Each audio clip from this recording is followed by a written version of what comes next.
Hey, what's up guys? Today I'm going to be installing a Gree mini split right there somewhere. This used to be a carport and I turned it into a 1-bedroom with a closet right here. It's almost done, but it is flat roof, so I decided to put a mini split just to make it simple. Here's a mini split in my daughter's room. So it is a Gree 9000 BTU. I've had a lot of luck with these mini splits. I've installed a bunch of them and they seem to work good. If you had a good experience, let me know. But I had pretty good experiences with them, so I got nothing bad to say. You can't see that good, but we got the bracket, we got the hole. I'm just gonna drop in the air handler. One important thing right here, condensate on the bottom. That way, if you put it on top and your hole is upwards, you're gonna have a leaking air handler. So always put it on the bottom and you're gonna avoid that problem. So that one is done. Looks good. Let me show you guys the outside. I'm working on a wall mount bracket.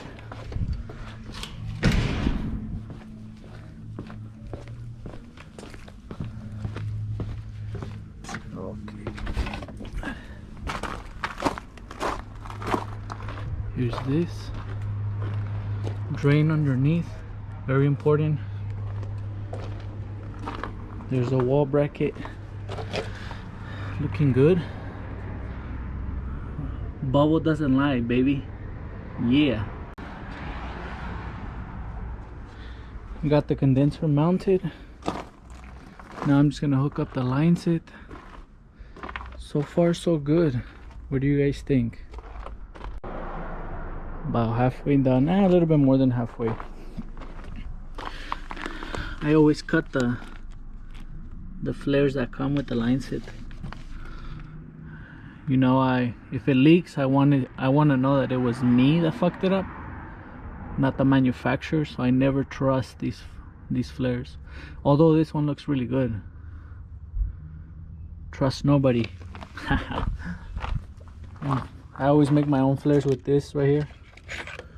It's called a spin flare. It's been really good and it never lets me down, so check it out. And then of course the good old nylog.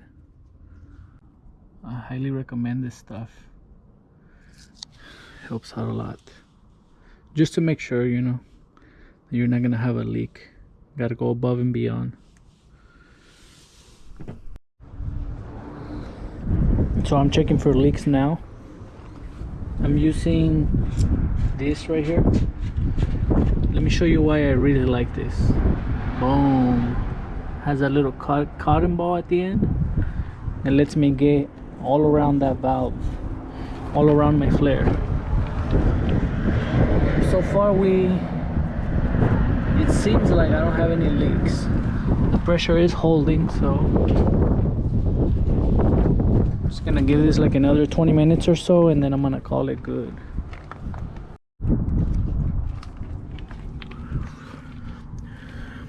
Make sure that you wipe off all the residue. You know, I used the soap bubbles and I wiped it all off. I like to leave it completely dry. That way in the future, if it does develop a leak, you're gonna be able to catch it really easily. And don't forget where you drilled to make your hole for your air handler. Make sure that you cover that with whatever material you like. In my case, I put foam and it's already good. So I'm just gonna cover that thing up, and the last thing I'm gonna need is the electricity. This used to be my carport and I enclosed it. It's gonna be a room now, and the electrician hasn't came. So as soon as there's power here, I'm gonna put a disconnect box and a surge protector and that's about it. After that, I'm gonna test the unit for heating and cooling operation, and we should be all done. I wanted to show you guys this picture. When I was recording and I was pulling vacuum, my old Mastercool vacuum pump, it stopped working, and I knew it was gonna quit pretty soon because that thing, I put a lot of strain on it. It was like 5 years old, and so yeah, it stopped working. So it was Black Friday. I went and got me a good deal, and I bought this CPS vacuum pump. It's a 4 CFM, and it did great. Honestly, it took like less than 15 minutes to pull vacuum on this thing, and it got down to 340. And I just want to show you guys on here, just because when I was doing this, I was so curious about the vacuum, if it was going to be good, and I was excited to use it. I totally forgot to record it. Well, here's the final product. This is what it looks like.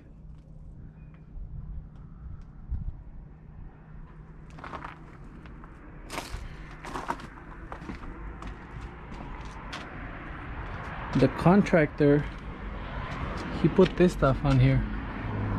This stuff. I didn't even know this could pass inspection, and it did.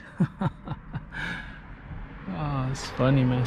But I did put this surge protector on there just because I don't know if you guys have opened one of these. There's a big ass board up here, and because of that right there, we want to protect all those little electronics in there. And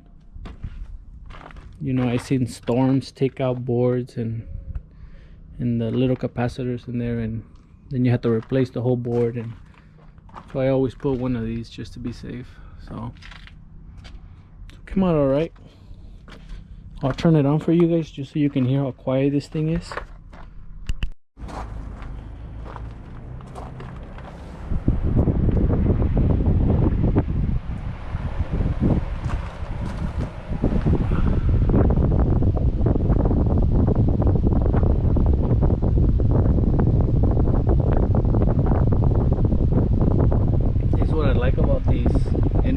They are super quiet.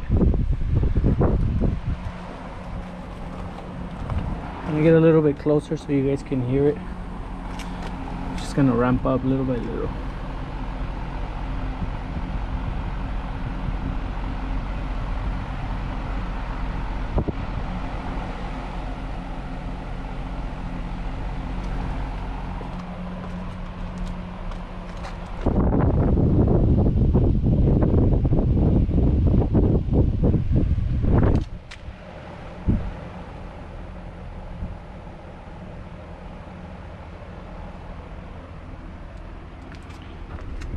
And I'll go inside so you guys can see the air handler.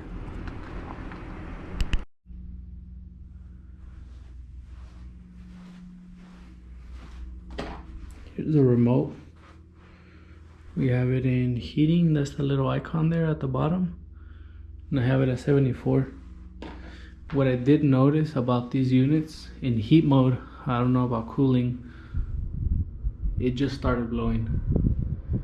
But it does have maybe a 2-minute delay, so I'm assuming that's to build pressure in the evap coil, and you don't have cold air coming out and then lukewarm air and then warm air.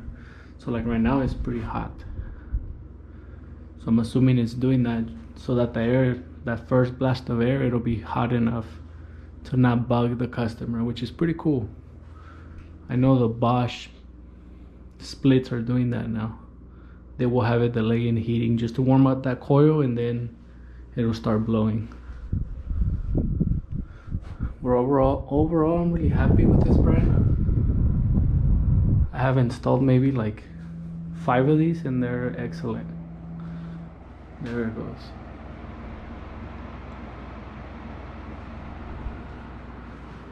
Let me know what you guys think.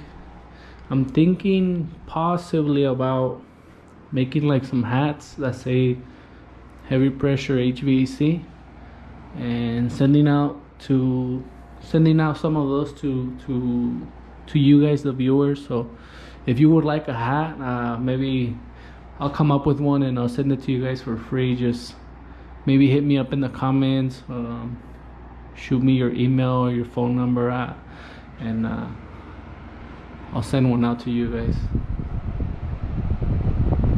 But yeah, these units are badass. Alright guys, thank you for watching.